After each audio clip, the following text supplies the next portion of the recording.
শর্টটা লয়ে যাইতেছি, শর্টটা লয়ে শেষ করে না দিচ্ছি। আমাদের কাছে গতকালকে একটা খবর আসে যে বরজলাতে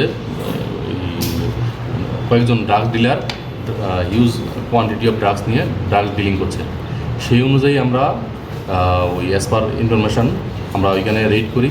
রেড করার পরে আমরা ওইখানে 3 জনকে গ্রেপ্তার করতে সমর্থ হই এবং তাদের হেফাজত থেকে আমরা 560টা কন্টেনার, স্মল ভায়াল কন্টেনার, যেগুলির মধ্যে হেরোইন ছিল, ব্রাউন সুগার, এবং ওদের কাছ থেকে আমরা ক্যাশ অ্যামাউন্ট 2980 টাকা এবং একটি মোবাইল ফোন উদ্ধার করি এবং গ্রেপ্তার করে ওদেরকে আমরা থানাতে নিয়ে আসি এবং এদের ব্যাপারে আমরা এনডিপিএস একটা মামলা নিয়েছি।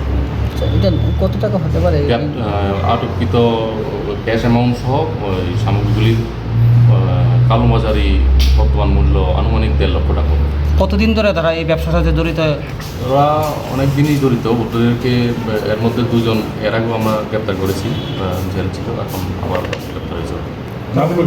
তাদের নাম একজন হলো গিয়ে অনিমেষ ঘোষ, সঞ্জয় দেবনাথ এবং চায়ন রায়। বাড়ি কি বরজলাই?